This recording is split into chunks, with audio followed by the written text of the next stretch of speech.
Chapter 2. The Emperor.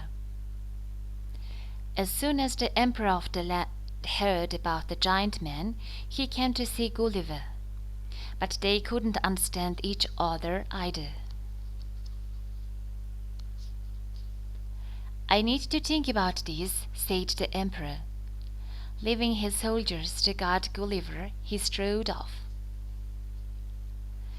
Everyone wanted a closer look at the giant, but some men fired more arrows at him. "Stop that!" cried the soldiers, seizing the men.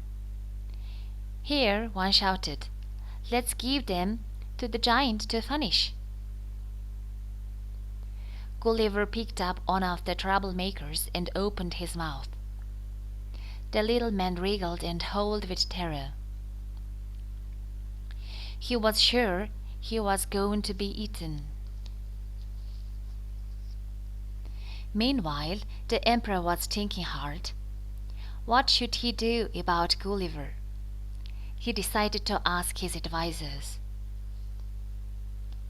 "Let's kill him before it's too late." "Anything that big must be dangerous," said one.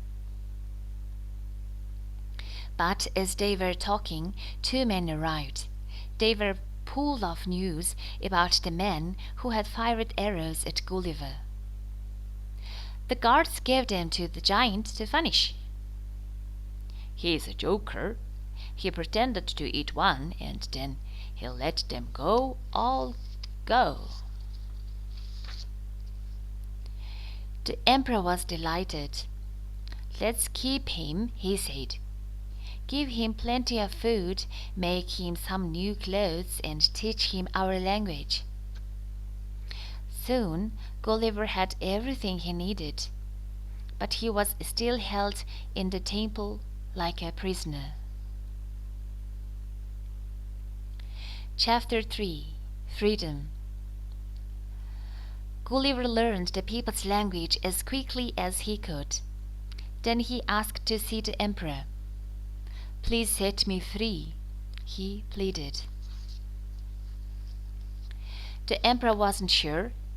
"You will have to wait," he said. "You may still be dangerous," and he sent his men to search Gulliver's pockets. They found his handkerchief, his snuff-box, his notebook, his comb, his watch, and a bag of coins. The only dangerous thing they found was his gun, but they didn't know what it was. The Emperor wasn't satisfied. He sent a message to Gulliver. "Do you have any weapons? Show us," he demanded. "This is my sword, and this is my gun." "Don't worry," Gulliver said.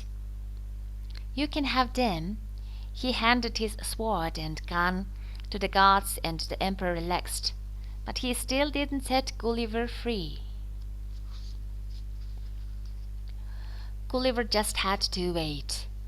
To pass the time, he learned more about the country, which was called Lilliput. It had some very strange customs. One was the game of leaping and creeping. Even important nobles played it. They had to leap over a stick and creep under one. The winners won prizes. To work for the Emperor, people had to do tricks. The top jobs went to the best acrobats.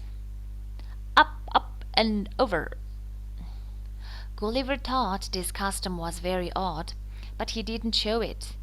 If he was friendly, they might trust him and let him go. Every day, Gulliver begged to be allowed to leave the temple. Finally, the Emperor agreed. "Let him go," he declared.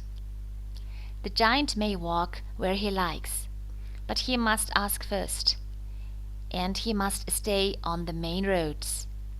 "I will," Gulliver promised. Free at last, Gulliver set off to explore the city. All the people stayed indoors, to avoid his enormous feet. "There he is! He is huge!" Gulliver thought he had visited the palace, but the gate was too small and the walls were too tall. So he cut down a tree from the palace garden and made 2 stools.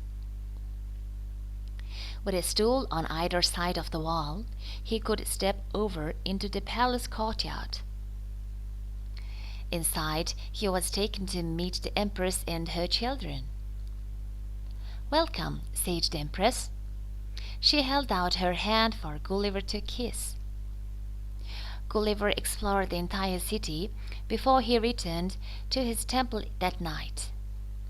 When he was asleep, he had a smile on his face.